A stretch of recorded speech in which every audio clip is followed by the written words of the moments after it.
So yeah, I'm here. This is Ashley, and I guess this is part one of the Wednesday, or what the content of the Wednesday show, even though it's not Wednesday. I'm guessing these will be going up sort of close to each other. I don't know when, so I'll have to gauge when I do this with times and everything, in terms of if I say tomorrow or whatever, it would make sense to. So just deal with it as it is. So this is what we normally be doing Wednesday the 3rd. It's just spread over a couple of videos just for length. So to start off, we will go with part one, and this is your television review stuff, which will probably be the longer of the two. Advantages of this, it means I can actually go through. If we're splitting into a second part, I can have a second bit dedicated to the news. And trust me, if you're not interested in this bit, I'm telling you now, in the second part we will be talking about the Vince McMahon movie script. Trust me, even if you aren't interested in wrestling, or if you are, you will find it laugh out loud funny. But we'll start off as we normally do, with a few reviews with Smackdown from Tuesday in Fresno. Started off with Jinder backstage with a photo session, and Shane's like, you know, it's not actually your belt, Jinder, you've got to earn the belt. And Jinder's just like, oh, don't worry, I'll have it eventually, properly.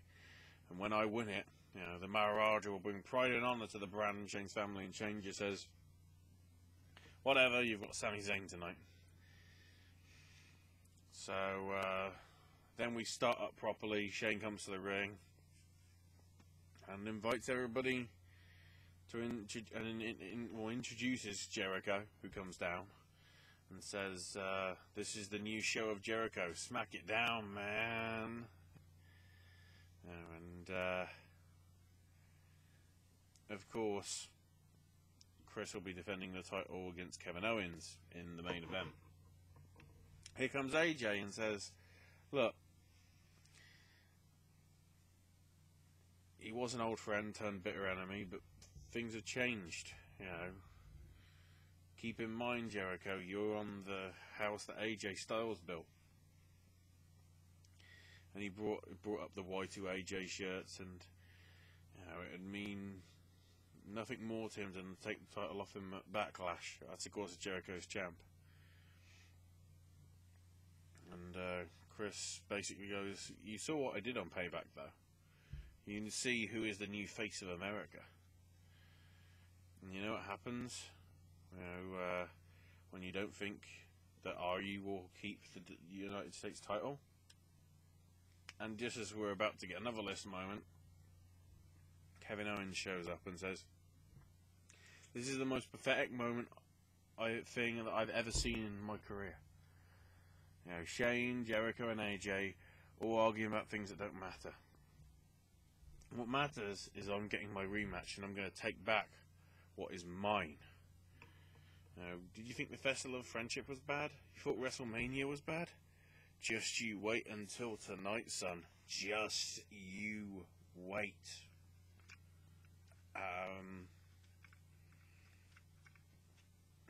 And then Kevin tells AJ to get out of his ring, because he doesn't belong with it. So AJ does so by beating the crap out of Kevin Owens. So then we're informed that AJ is banned from ringside, I guess, because of that attack and everything. And then a recap of Baron Corbin getting suspended for attacking Sami Zayn on Talking Smack last week. So it's Zayn versus Jinder. Not too bad a match. Of course, the Singh brothers, as they're now known, the Bollywood boys, whatever you want to call them, did get involved. Basically, Sami went for the haluva in the corner, but Jinder got pulled out by the Singh kids. Because that's a better title. Then, as he tried to get back in the ring, Zayn got tripped up by the other Singh and Jinder hit the Cobra Clutch and got the 3 count. So then we're backstage with Becky Lynch with the heels, and Natalya says, "Look, we're just here to protect you, Becky. You know, you were the #1 pick for SmackDown in terms of the women. You should be getting the title matches, not Charlotte." And Becky says, "Look, I'll think about it." In a sort of a serious manner where it's like,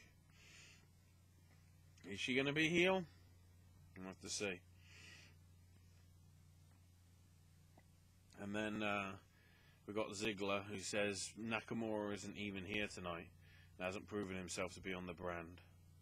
And that Shane and Daniel have built an entire pay-per-view around him. And it's ridiculous. You know, he says it's like, this is ridiculous. And then, of course, Shane's standing behind him. And Shane says, "Look, he introduced himself to you last week." And Dolph was like, "Look, his entrance was good. But I'll show you how to properly impress people, because I'm taking on Sin Cara." So now Aiden English is in the ring. He is the maestro. Of course, he sings about it. The maestro of mayhem, the Picasso of pain, the Rembrandt of rage, the drama king. 10. And relatively quick match, tiebreaker gets the win for Dillinger. And Aiden English is completely losing it. Then we cut to Jericho backstage, asked by Renee about his match with Owens, but then sees Aiden English and wants to know why he's crying, because there's no crying on SmackDown. And, you know, tries to pump up Aiden, you know, everything that he's good at, and then it's like, you know what happens when you cry on this show? You just made the list. And then, of course, Aiden cries more because he's on the list. And then Ronnie gets put on the list. Renee is Ronnie. We're still doing that stuff.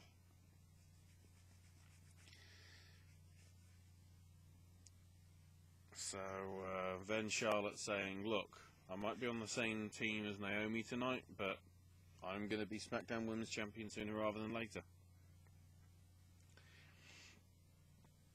So Natalya, Carmella and Tamina attack Charlotte at backstage.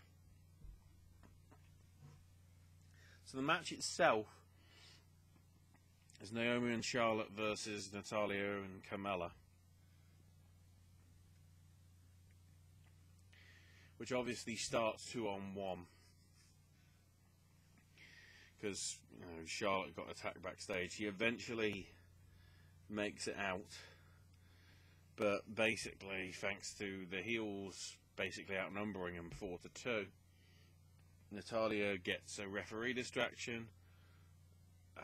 So Naomi manages to take care of her, but then Ellsworth distracts Naomi. Carmella rolls her up, and the heels win. Everybody attacks. Becky Lynch runs out, shakes hands with Tamina, shakes hands with Carmella, shakes hands with Natalya.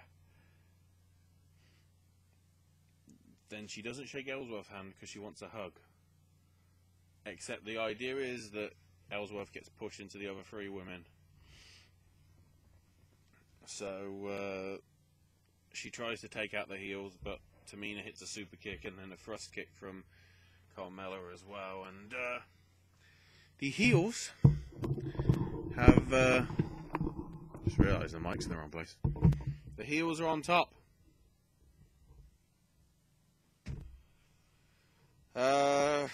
Sorry, that storyline's getting a bit dragged out. I don't want to see multiple women in the storyline. Can we just have, like, you know, single storylines? Please. Then we had a relatively good match between Ziggler and Sin Cara. What Sin Cara's attire is now, I have no clue. Ziggler gets the win with a super kick. Then Lana does her dancing shtick again. Then Noam Dar says, you know, things haven't been the same since he broke up with Alicia, but will be delivering a gift straight to Rich Swan's face on 205 Live. So I guess that is the main event. And then the bit that Owen is regretting missing to cover properly. We've got a video package for the Fashion Squad, which is sort of CSI Law and Order style Tyler Breeze and Fandango stuff. Tyler's looking at a report. Fandango shows up and says, "Leave Ascension. There's a much bigger case to take care of.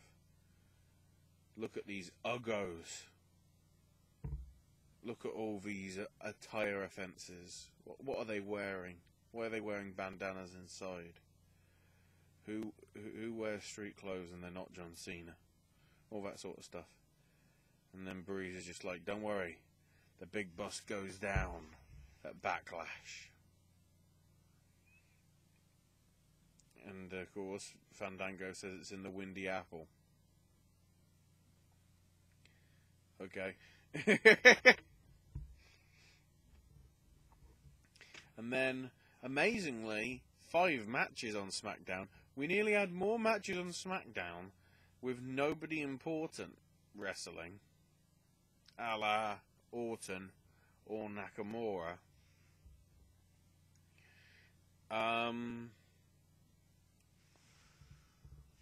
Or AJ for that matter.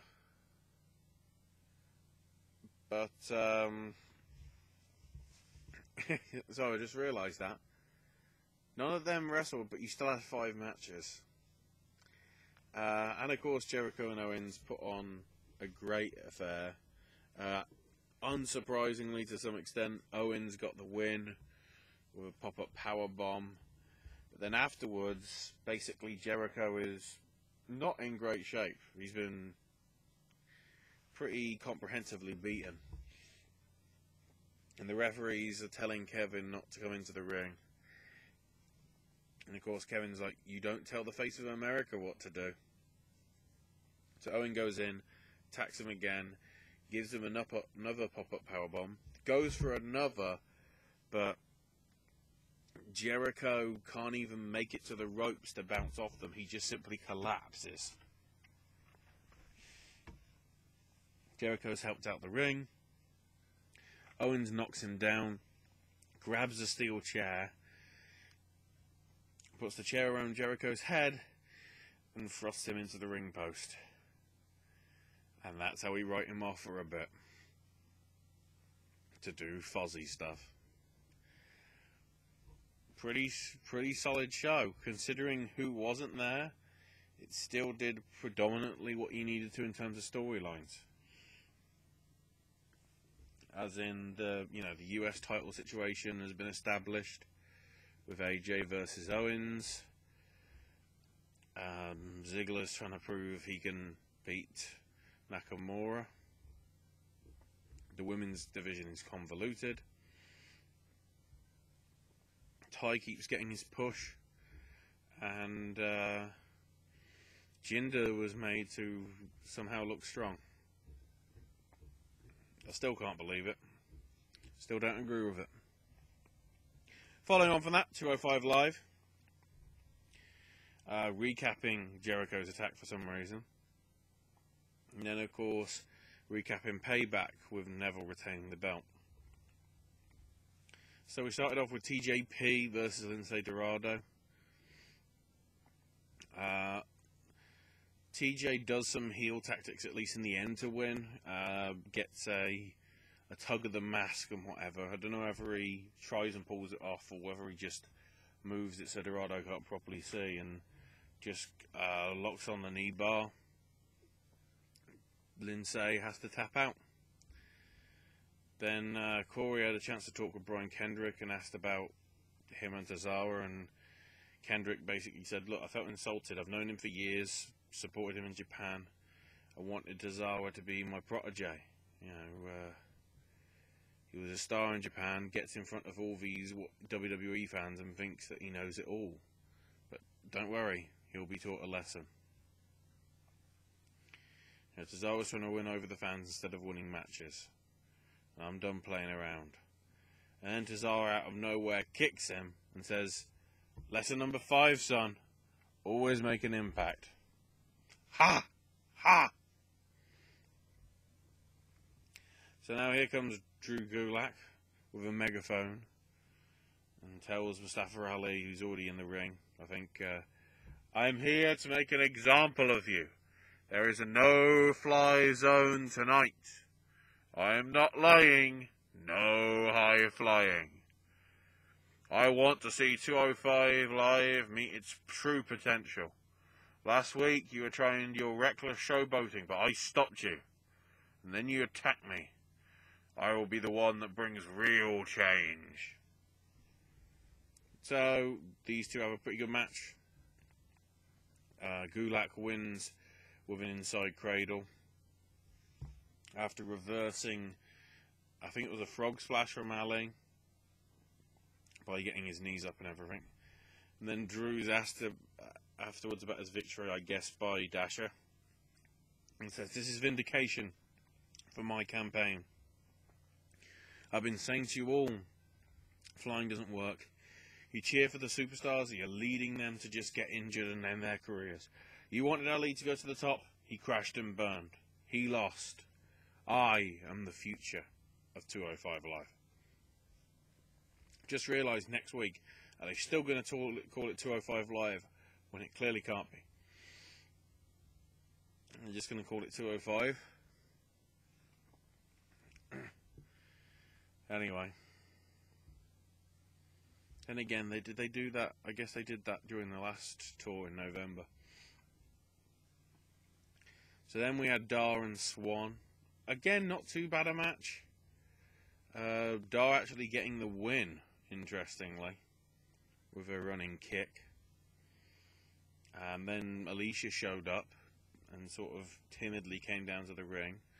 They sort of were like, you know, trying to come to terms with each other. And lo and behold, he jumps into her arms, and it looks like, well, because they hug and everything, it looks like they're a couple again. So really, at least for the main stuff, in terms of, well, I guess it makes sense because obviously you haven't got anything for another month, but in terms of progression, you haven't really had a huge amount. This Dar Fox thing that should have died for some reason is back. The Gulak Ali thing needs to progress at a much faster speed than it is. That's probably why it didn't connect so well, even when the variant of it happened in CZW, because it took on so long. The only bit that sort of was good was the Brian Kendrick Tozawa attack, because it was brief and it did what it had to do. TJP, it was just like, oh, prove that I'm a heel. Crowd don't still give a damn. I think partially because it's TJP and they've just lost interest in him, and two, because again, this is 2.5, 3 hours in, some of this stuff, to what they've already watched. It's not an appealing affair, arguably.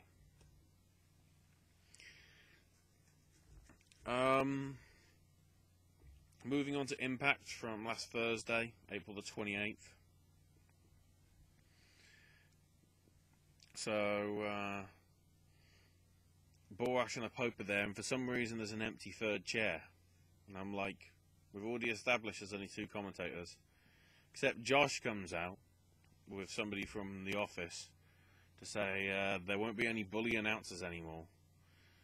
He spent the last week in meetings in Nashville to make sure that he had the breaking news tonight. The HR guy is here to address Borash inflicting violence on a colleague last week. And basically, Borash is suspended. And Borash is like, oh, I haven't missed a show in 15 years. Pope just whispers something to him and just like, alright.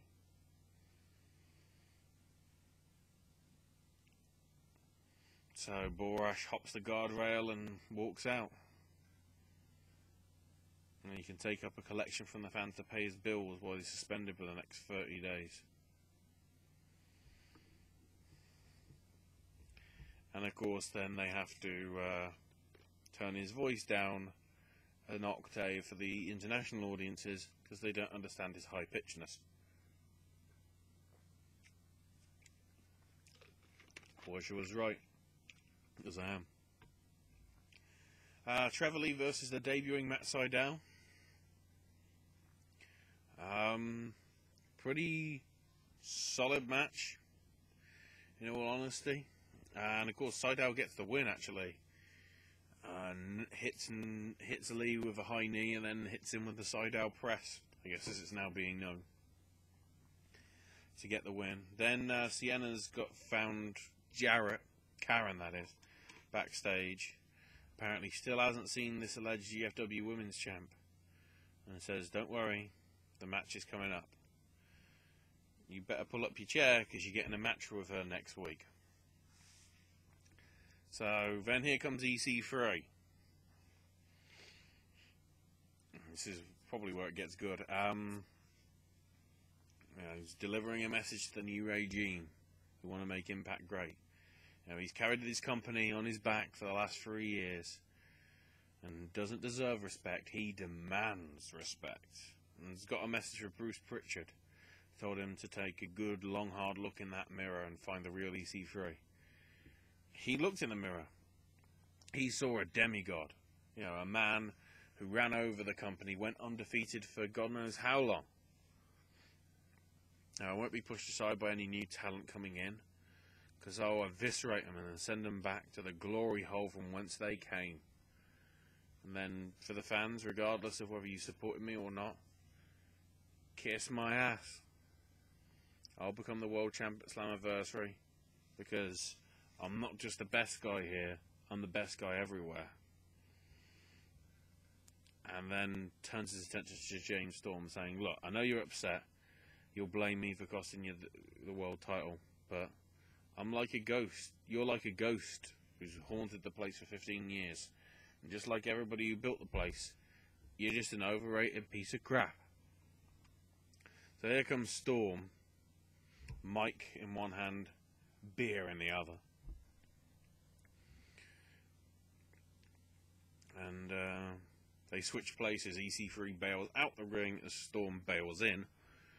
And Storm says, I don't blame you. We all know you're just jealous.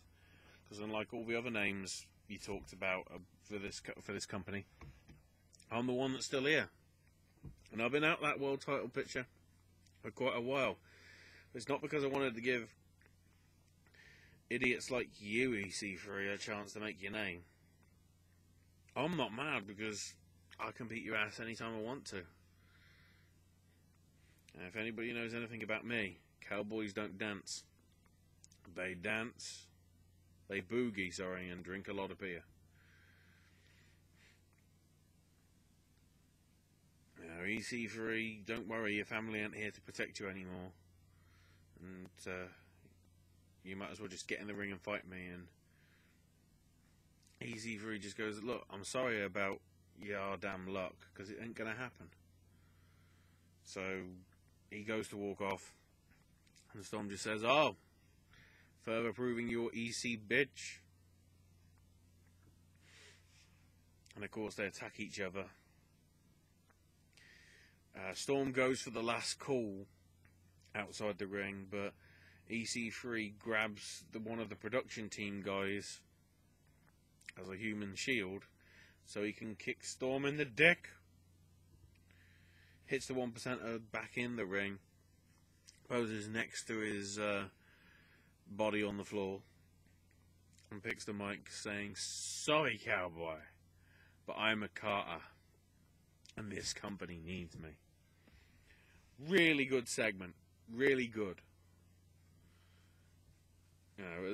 It shows you that there's enough bits here where it's like there's a lot of good stuff in this, but it's sort of like Payback.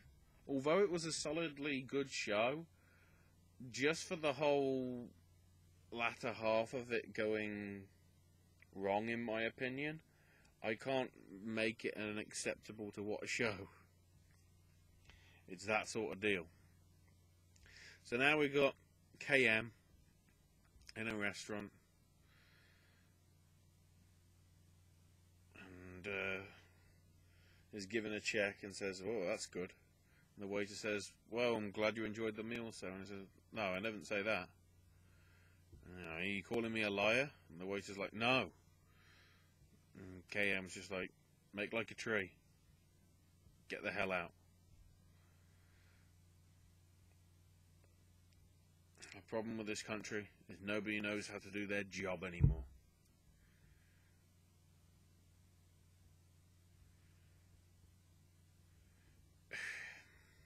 That, and you see, you follow it up from a great segment, you follow up with that. And then Christina Von Eerie.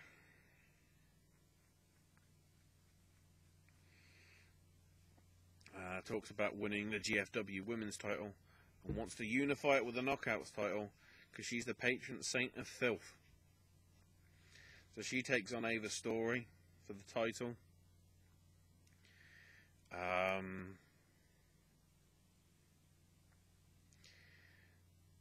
The straitjacket lung blower finisher, yeah, it really wasn't great.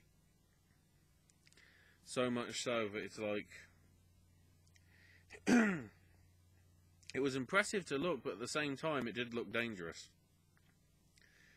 The big thing to note about this is Swoggle then came out to mess up Spud's hair. They had nothing about anybody having to carry Ava to the back. So, yeah. Basically, she nearly got severely injured by accident. So then we got Low Key talking about the X Division. Then a video package with Davey and Angelina. Then Mackenzie's with Alberto and says, "I'm the next in line at the shot at the Impact title." And Magnus comes in and says, "Look, I won the 8-man match and I'm GFW champ." And then Karen says, "Look, I'm tired bickering. I'm tired with all the bickering over who gets the next title shot. And by the way, Magnus, you don't have a golden ticket. You just have a world title. So, in 2 weeks, it'll be Alberto versus Magnus. And then whoever wins that will get the next shot at the Impact World title." Then we got a video package of Moose's career to date as they hype up his match with Davey Richards.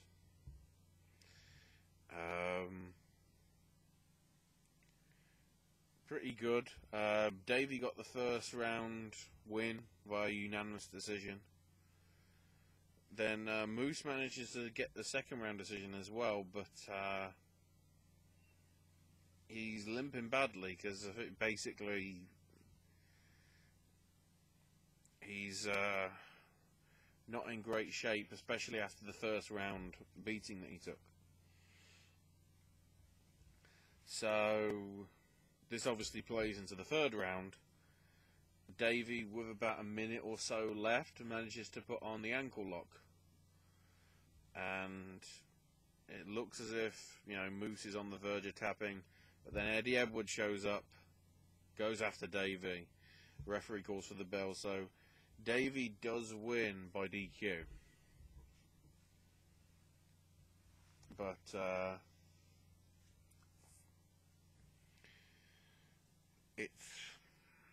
don't know. So then Moose's football player buddies who were with him at ringside watching got into the ring, and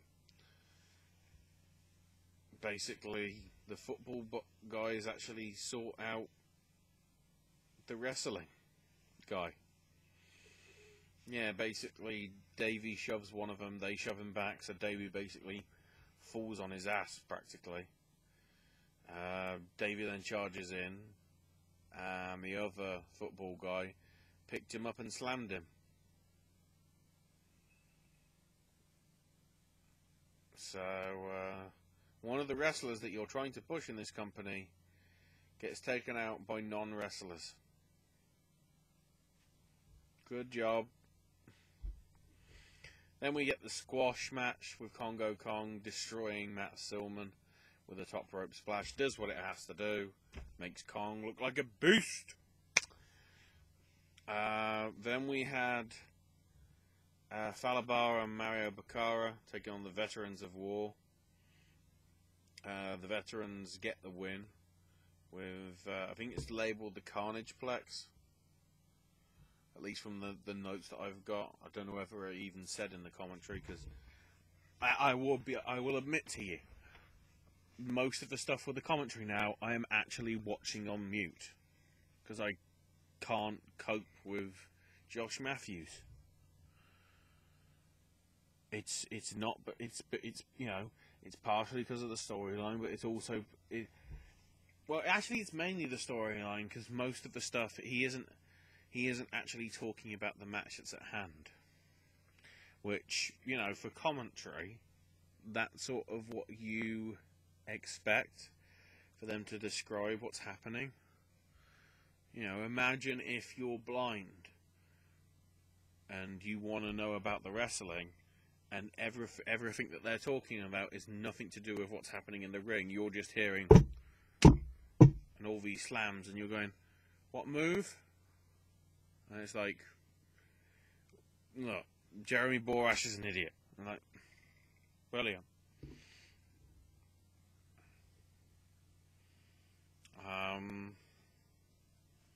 It wasn't a great execution on the finisher, but it wasn't too bad. So then Mayweather gets the mic, introduces themselves, and says, you know, we're not just a name. It's who we are. We served 2 tours in Iraq. And Wilcox was a Marine who served a tour in Afghanistan and 1 in Iraq. You know, they didn't do it because they had to. It's because they thought it was their duty to. They respect the flag and would do it again in a heartbeat. They're both separated from the military, but the warriors live on inside them. And they're proud of what the flag stands for. And now they're bringing the fight to Impact. And they want to shot the tag titles because together they are one and they are the Veterans of War. Good promo, but when you realise, I don't think that's the backstory of Crimson at all. Good job. You're bringing back some of the old people and some of the new people, and you're trying to establish new storylines. Now, Swoggle's beating the shit out of Rockstar Spud with a hammer.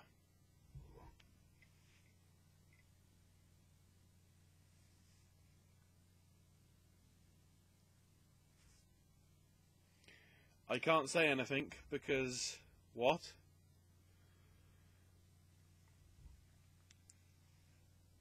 So then Eli Drake's backstage and he's like, you know, everybody was on the show last week when it was live, but not me. You know, Alberto can walk in, somehow he's champ on the first day.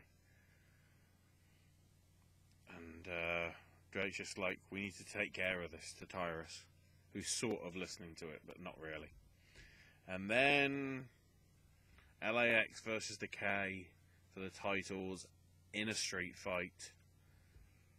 Very well put together spot. All the various crazy spots happening, especially the bit with the thumbtacks poured on top of the table, then poured on top of Ortiz, and then basically Crazy Steve gets put through the table with the Powerbomb Blockbuster combo. Can't remember what name it's properly got. And LAX win. Crazy Steve's gone. You know, from a clown that nobody gave a crap about to somebody that everybody gave a crap about, probably thanks to the Hardys to some extent. And the whole Decay stuff, because was it the Menagerie? I can't even remember. All I remember is it was bad with him as the clown, so thumbs up.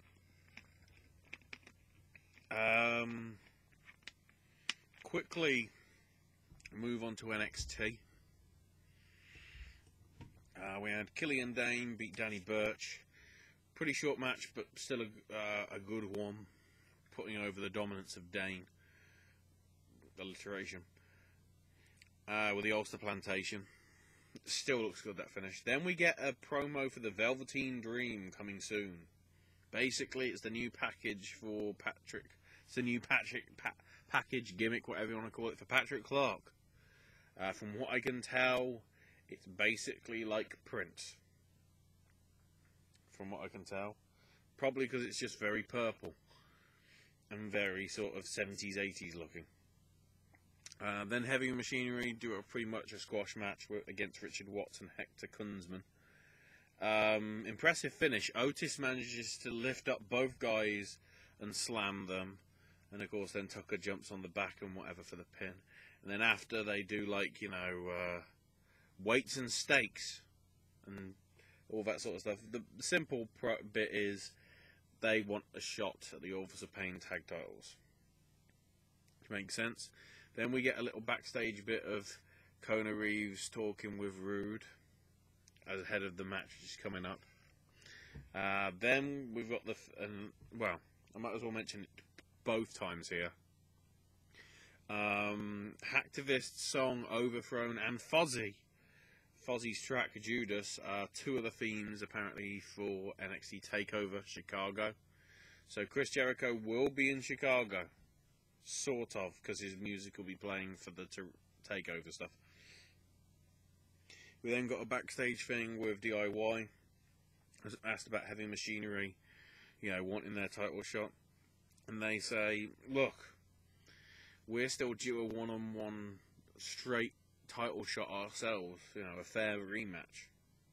You know, no matter what others may think, we're the first in line. So then, Kona and Hideo. Kona basically attacks Itami before the bell rings, trying to get an advantage, but eventually Itami's just basically no-selling and just being him.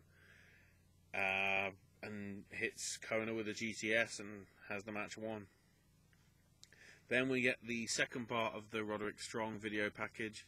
This time looking at his current family with his fiancée, which is one of the 4 horsewomen, and the baby, which at the start of the video package is on the way, but then they actually updated it because over, I don't know if it was last weekend or the weekend after, the baby showed up in good health. So congrats to Strong and his fiancée, certainly on that.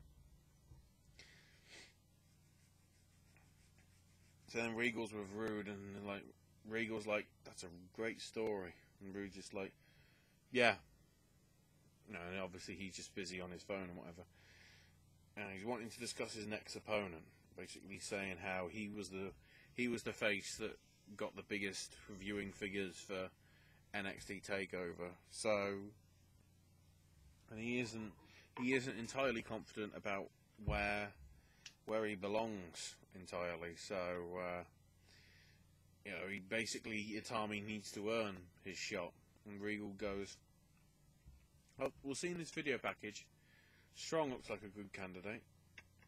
So next week, Hideo Itami versus Roderick Strong. And the winner faces you for the title at Chicago. And of course, at this point, Rude's like, that's not what I was, you know, in his mind he's going, that's not what I was wanting. Not really at all. And of course Strong comes in and he's like, sort of like bitter for his teeth sort of thing, but has to leave because they're talking. We never see it. They announced that Aleister Black's in action next week. Then the Women's Battle Royal. Candice did not get a ring entrance, despite the whole thing about, oh, she's there. The great thing is, people booed like crazy when Candice got thrown out, which I don't even remember that they even mentioned her by name, which is ironic, because at the start of the match, they were doing, let's go Candice chants. So it's like, right, okay. Who did get the entrances are the ones you'd expect, Ruby Riott, Ember Moon, Nikki Cross, because of what happens at the end. Liv Morgan, Peyton Royce and Billie Kay, and the new girl Lacey Evans, who basically looks like Juice and Domino's girlfriend from back, like, ages ago. I can't even remember her name. Looks like her. So, eventually gets down to the final three of Ember, Nikki, and Ruby. But then Asuka shows up, the bell rings, she takes out all three. You know, Ruby's in a bad way, Ember's in a bad way, Nikki's just angry because Asuka's got in and interfered. And they say, oh, you know, there's a bit of dissension and whatever backstage between Regal and Asuka.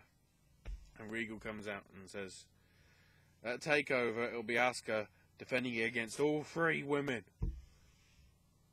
So yeah, it was going to be a 4-way match in Chicago, which we already knew, but pretty solid show. Again, when you take into account we had 4 matches on here. And that strong video package, man, they do them good. They do them good. So the final stuff TV to cover, because I'll get to What Culture and New Japan, because yeah, spoilers, I'm actually recording this at about midnight Eastern, like into Thursday morning, because my sleep patterns got all skewed up because of the Japanese wrestling at 4 in the morning.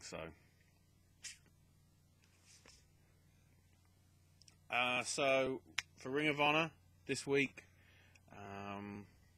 we opened up with Coast to Coast of Shaheem Ali and Leon St. Giovanni taking on the Kingdom of Vinny Massaglia and Matt Taven.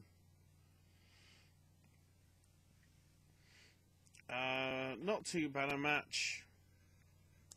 Kingdom winning, Taven hitting the Angel's Wings on Shaheem Ali, basically sending a message to Daniels as well at the same time because of their upcoming title match in Dearborn next Wednesday, which I'll mention on the... I'll actually mention it in the... I won't mention it on the TV stuff because obviously it's not televised stuff, at least until the following week. Oh, actually, I might mention it anyway later on after this. Yeah, so not too bad, in all honesty. And Cabana is like dropping all these hidden references and everything. It was like a Space Ghost reference, I think. I just that stood out because it sounded like something that I should know, but I don't. So then we have the Young Bucks talking about how their issue with Adam Cole has now been settled. So Matt then issued an open challenge to any team in the back. And Mike Mondo and Kevin Doan came out to answer it and says, you know, they basically go, we don't want to wait until next week. Slide in the ring, get super kicked, and that's it. Good job. So now it's time for Matt Sydal. This is awkward. Sydal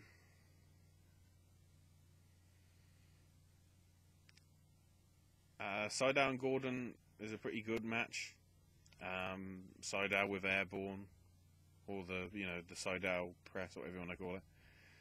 Afterwards, though, Marty Scurll tried to lock the chicken wing on, but Sydal escaped, and then basically was going like, "Yeah, I'll be champion soon." And it's like, well, I don't think that's happening now, considering, you know, what happened. So that's good. Let's build to something that will never happen. Well, hey. So now it's time for some story time with Adam Cole. And Cole says everything is well with Bullet Club. And next week they'll be taking on Castle and Daniels. And then we've got the Four Corners match to determine a number one contender for the title. They did give it a lot of time, and they all looked pretty good. Lethal winning with lethal injection on Young, and then you had the aftermath with Daniels coming out and Cody coming out, and Cody like going champ. So good build to the War of the Worlds triple threat. Because sorry, Matt Taven, it's not happening. I don't know why I looked over there, because the camera's there. I guess because I was looking at it before, so it was like trying to just like that sort of thing. That worked out better in my head.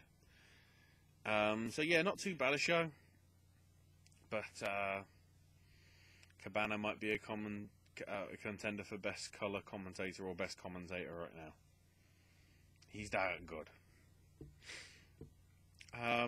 So yeah, even though I'll probably mention it again in a bit in the other video, because it attaches onto here, I might as well mention the Ring of Honor stuff. 2 shows happening over this weekend. So Sunday you've got night 1 of the War of the Worlds stuff happening in Toronto at the Ted Reeve Arena in 175 Main Street. I think there's some tickets available. You can check out if there are at ROHWrestling.com. Already signed to happen. The Rebellion of Coleman and Titus face the Motor City Machine Guns of Sabin and Shelley. And a triple threat tag match. We've got the Briscoes versus LIJ of Evil and Sonata, and Silas Young and the Beer City Bruiser. Bully Ray, Punishment Martinez, and Hangman Page will be in a triple threat. Chaos, which will be Gado and Roppongi Vice, take on Dalton Castle and the Boys. Hiroki Goto one-on-one with Shane Taylor. It was non-title, but when we get to New Japan, you'll find out it can't be. The Kingdom of Taven and Marsaglia face LIJ of Bushi and Naito. Cody goes one-on-one with Will Ospreay. Jay Lethal takes on Kushida. And then Daniels, Kazarian, and Tanahashi face the Young Bucks and Kenny Omega. Probably the only time that Kenny might be on the Ring of Honor stuff. I'm hoping not, but because I guess of all the visa stuff and everything, they probably can't get Omega in. I'm hoping he's a surprise. You never know. And then next Wednesday, the 10th in Dearborn, Michigan, night 2 of the War of the Worlds tour. On the docket for this one, we've got Bobby Fish versus Dalton Castle. Proving Ground Instant Reward 6-man Mayhem match. So it'll be Marty Scurll, Frankie Kazarian, Wolf Ferreira, the Beer City Bruiser, Gado, and Cheeseburger. If any of the other 5 win, they get an immediate TV title match with Marty as well. Search and Destroy of Jay White and the Motor City Machine Guns face the Rebellion of Titus, Coleman, and Taylor. War Machine face Tanahashi and Jay Lethal. Kushida takes on Silas Young. Tetsuya Naito versus Punishment Martinez. I don't think... I'm trying to think if that goes from one of the New Japan shows from back a few months back, or vice versa. Because they're labeling it as a grudge match. I can't remember. Bully Ray and the Briscoes defend their Ring of Honor 6-man tag titles against LIJ of Bushi, Evil, and Sonata. That'd be crazy if they get all the belts. The Bullet Club of Cody, Page, and the Bucks face Chaos of Ospreay, Goto, and Roppongi Vice. And then it's Daniels versus Taven for the Ring of Honor World title. So, actually, looking at that, is Okada even part of the stuff? I guess not. Here you go.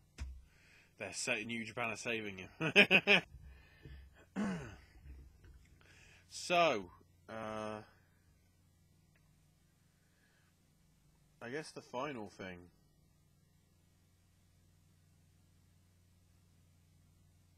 to quickly bring up is the what? Well, actually, no, not the final, because New Japan I was going to cover, because obviously we've already had a cross steal there. Don't know why I said it in a Dutch accent.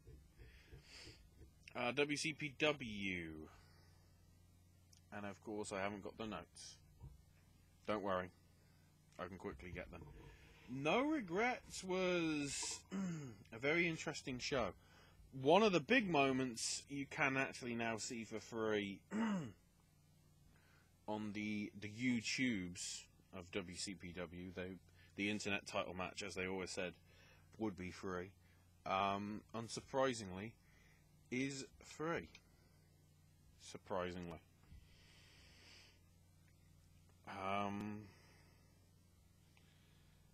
So No Regrets was somewhat of an interesting affair, I would say. So the dark match, the free YouTube match, was Drago, and El Hijo de Dos Caras versus Juventud, Guerrero, and Rey Fenix. And it wasn't too bad, but you can sort of see that El Hijo de Dos Caras is sort of in a league of his own, because obviously Phoenix and Drago have got a lot of potential. Juventud's got a long career and everything, and it's just, I don't know. He seemed to be having issues with the last show when he was one-on-one with Drago. You know, trying to think which one it was. The Bullet Club one, Bulletproof. The last pay-per-view that they did, technically. No, not too bad. Then it was time for Stu Bennett to be on commentary. It was Matt Striker and Dave Bradshaw. So again, no Alex Shane. There is a God. So we started off with Travis Banks versus Penta. And I don't know whether these guys wrestled last week or a few weeks before, one-on-one, or even in tag matches. But these guys put on a hell of a finish. A hell of a match, anyway.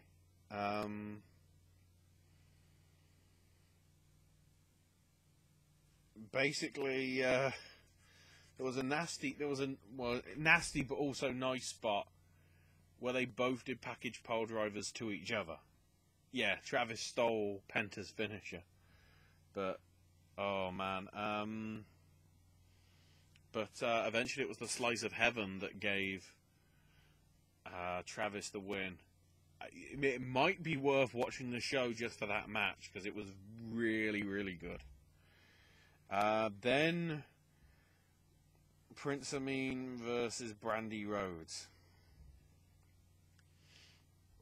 which was all right.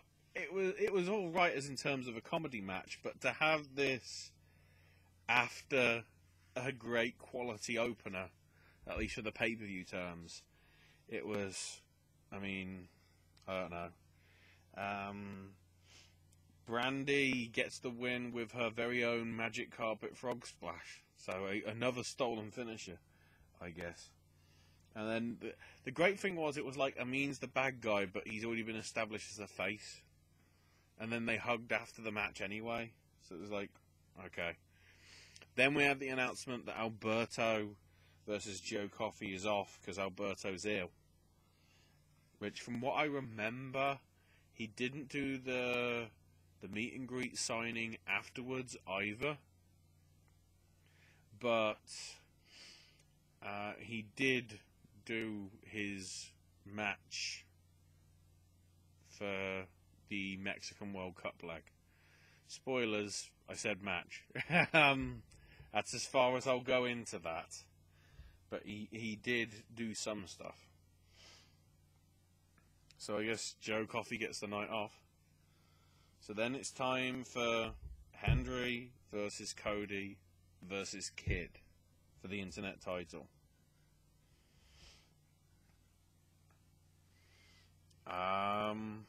And full plaudits to this one. It was a very good triple threat, and you had the very interesting finish.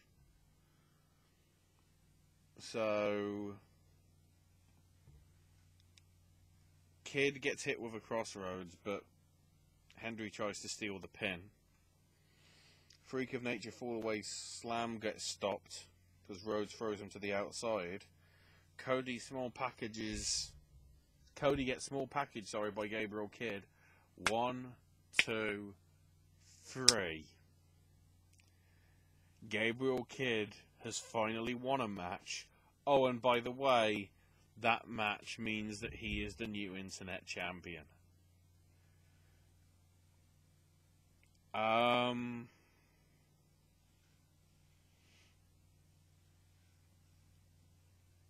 This was very well done, I would personally say.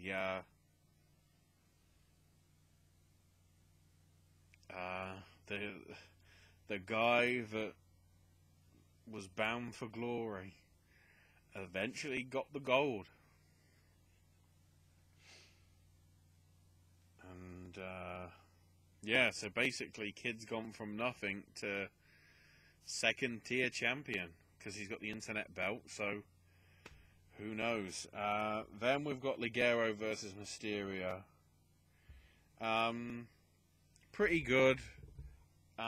Probably all you were going to get, because Mysterio isn't going to do all the crazy stuff that he could do when he was younger and more able and physical and everything.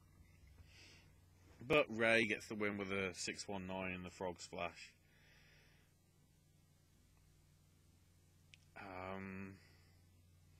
Also, there was like so many 619 attempts, which probably hurt the match a bit. It was like, okay, so that's all that's needed.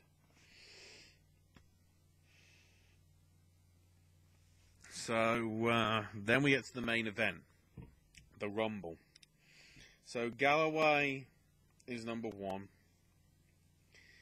and Kirby's number 2. And basically the rules here: you can be thrown over the top rope or you can be pinned. So there's an interesting twist. Drake was number 3. Kid Fight came out as number 4. Number 5 was Bad Bones. Alex Gracie was 6th. Lucas Archer 7th. Scott Wainwright was number 8. I won't go through, all the eliminations and everything. Number 9 was Primate, who apparently got... It was weird. He got reeled out in a cage, but not any old cage. It was like a cage that the Royal Mail Postal Service used for letters and stuff. So, okay. Also, interestingly, rather than being managed by Kennedy, for this time he was managed by King Ross. Okay. Juventud Guerrero was number 10. Zach Gibson was number 11. Rockstar Spud was number 12. Johnny Moss, number 13. Number 14 was Travis Banks. Striker was 15. 16 was Shea Samuels. 17 was Doug Williams. BT Gunn, number 18. Prince Amin was number 19. Viper was number 20.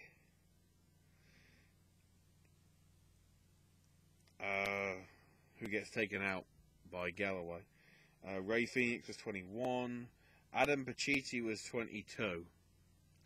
Which to me says, I bet this was Alberto's spot because, of course, Pacitti gets eliminated pretty damn quickly. Ligero's number 23. Number 24 is Fat Ligero. Dave Mastiff was number 25. Cody's 26. 27 was Rey Mysterio. 28 was Joe Coffey. Rampage was 29. And then Joe Hendry, which then means that basically Rampage gets eliminated soon after that. So it's basically Hendry and Coffey, so we're 28 and 30, and Galloway and Kirby, who were number 1 and 2.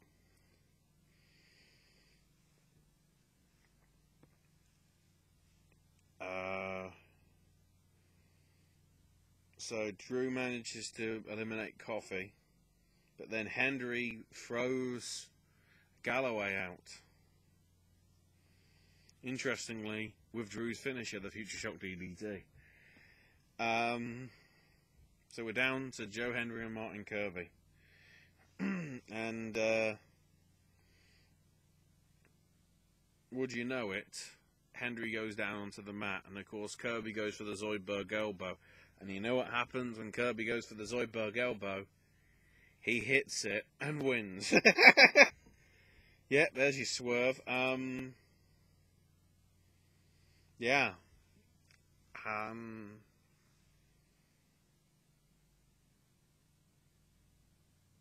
It's certainly an interesting show, and I think it's overall a show you should probably see. Certainly for the Penta Travis stuff. There was one spot as well, which I need to quickly check.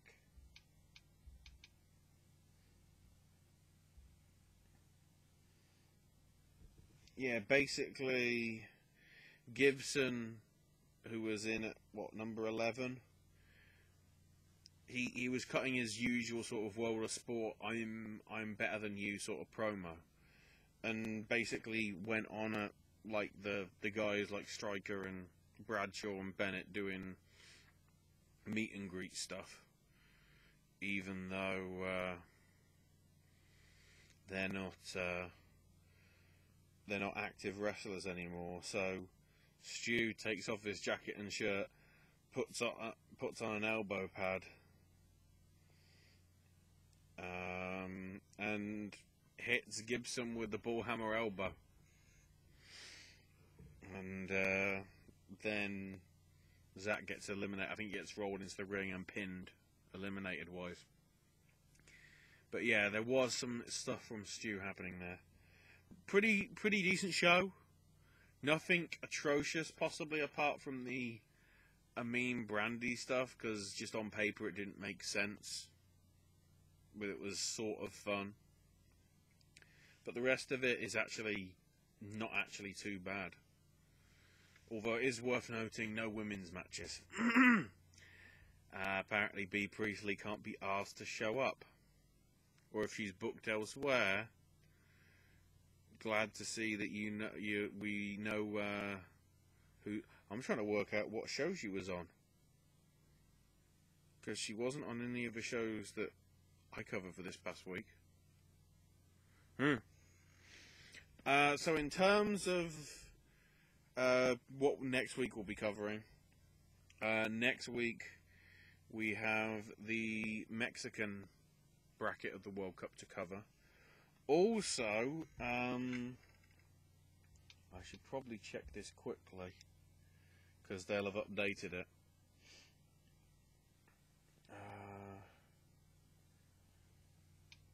They have started doing details for the Japanese leg. So, in terms of the schedule, the Mexican stuff's just finished. The Canadian leg will be its own show before Smash Wrestling in a couple of weeks on May the 14th. In fact, actually next weekend, if you want to be honest.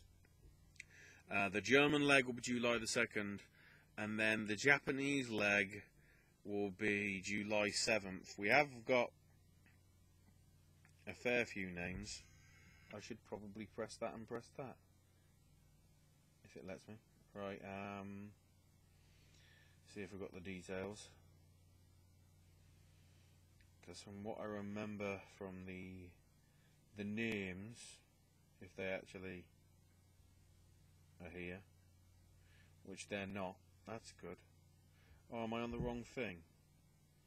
Have I got to go to Pro Wrestling World Cup? Jeez.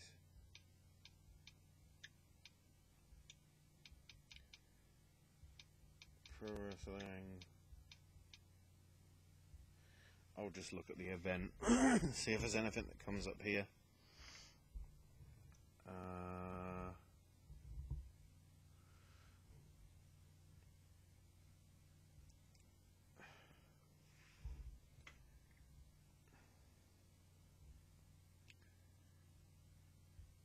Apparently there isn't. Well, that's good. Have I actually got to go to Twitter? Oh, I'm trying to actually get a list of who's actually in this competition for you to actually know. And it's not very easy to find. Which is rather not useful.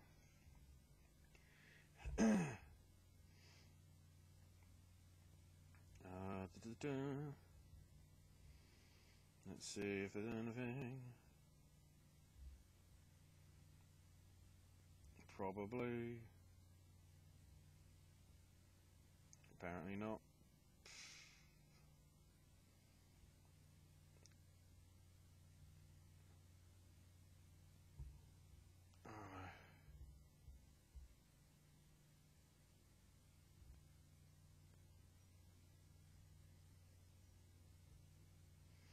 Oh, that's good.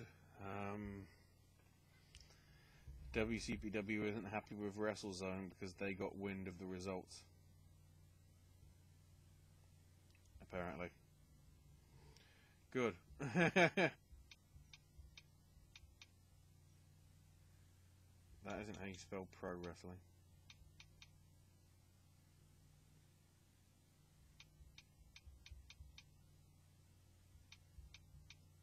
There we go, Pro Wrestling World Cup. Found it eventually. So we've got Hiromu Takahashi, so the former Kamitachi. Bushi's going to be part of it. And Kushida, along with Liger. So already it's looking like a good list, especially because it basically just seems like the international version of the Best of the Super Juniors. Except only Japanese people are allowed. So I'm trying to think of some of the other New Japan guys that could be in it. Possibly Taguchi. I don't know who's, because the thing is, the following day, Rev Pro are having their Super J Cup. But the thing with that is, you've got people like Ospreay and I don't know if Ricochet's in it, but people like that involved. So we'll have to see.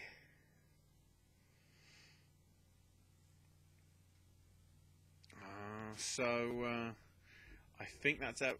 I keep saying I think that's everything. I'm going into New Japan. Quickly bring over that, because they're done for a few weeks.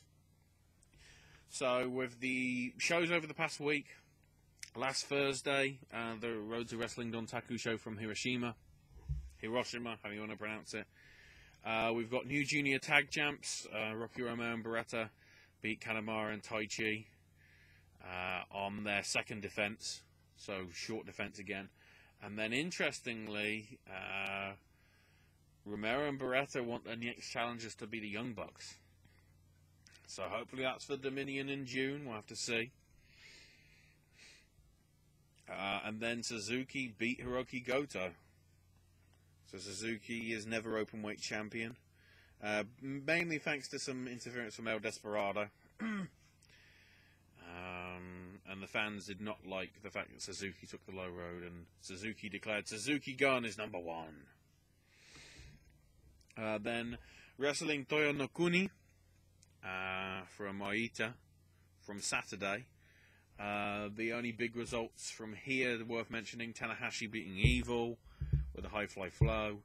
Hiromu Takahashi retaining the junior heavyweight belt against Ricochet in a match where Ricochet was trying to kill himself in the first 10 seconds.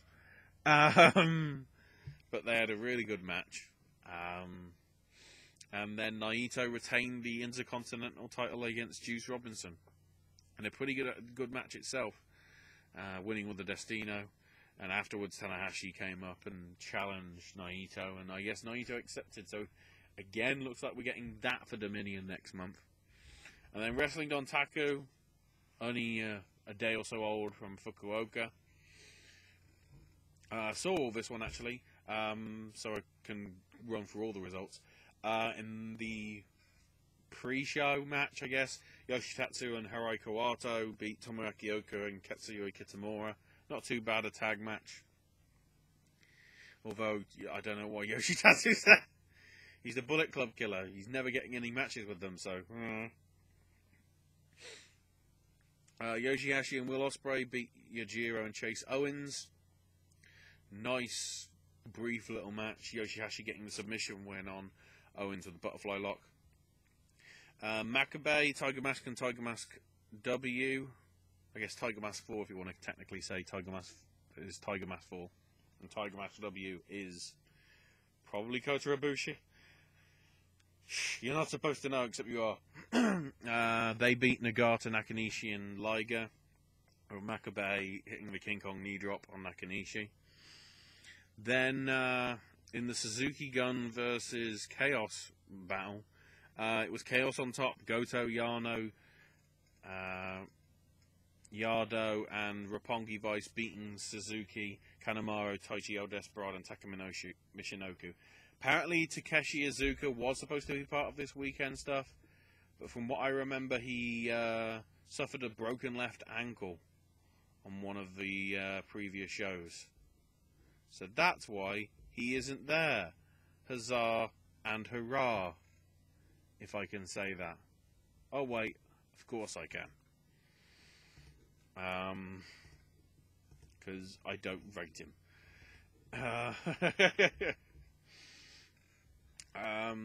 Then we had Dave Finlay versus Cody. Brief but good match.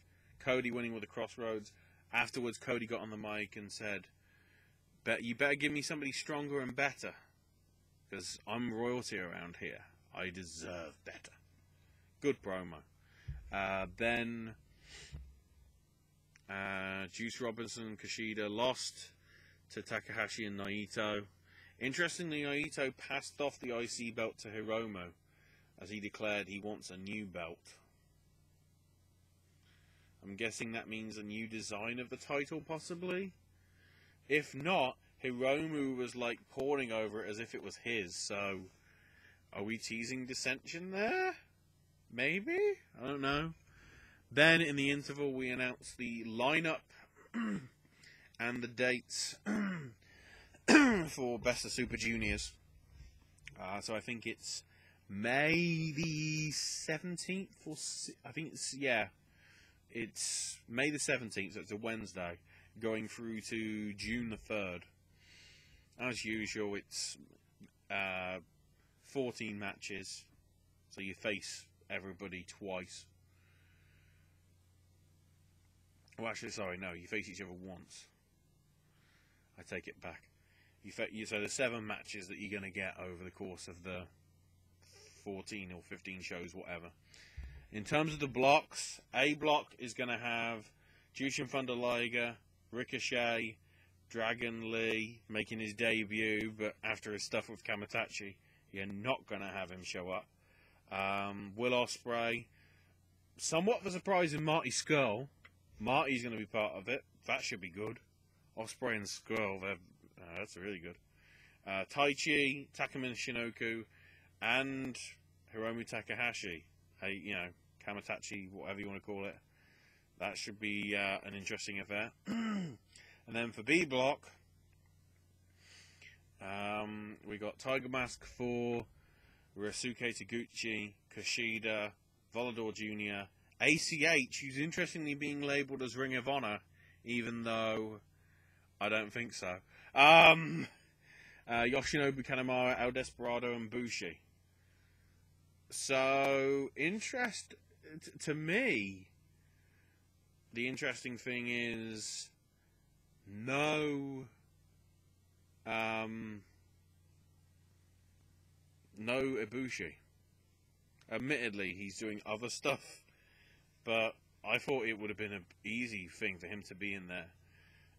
They also announced in something that I didn't make out, because I could make out those bits because they had screens up with the people and everything.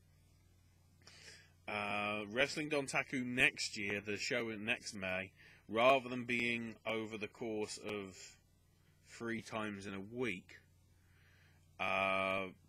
this next 2018's edition will be 2 back-to-back days. So it'll be 2.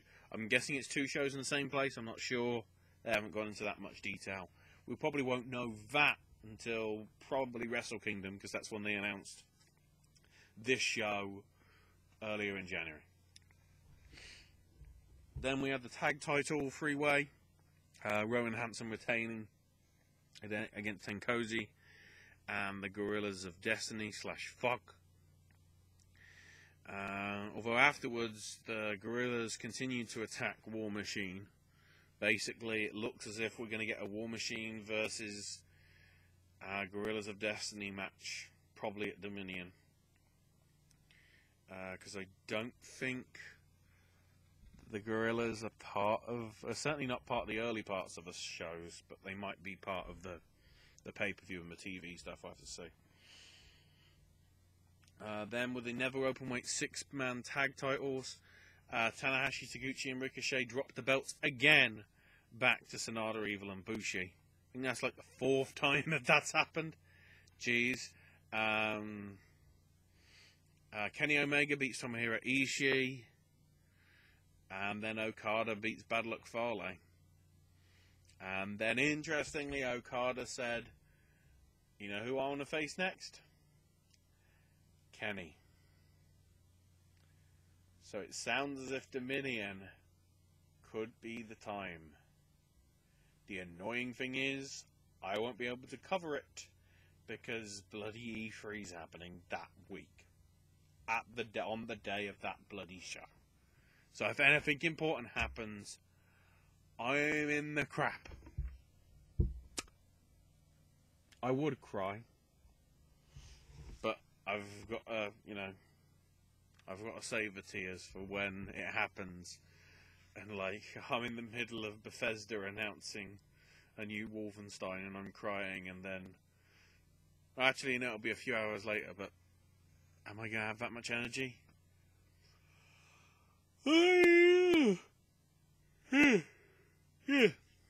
Like that. So, in the other part, we'll be talking some news, UFC stuff, which is obviously news this week, because there's no events this weekend, at least of note, that I think is worth covering. And the indie results and weekend events coming up. So, check that out. This is the end of part 1.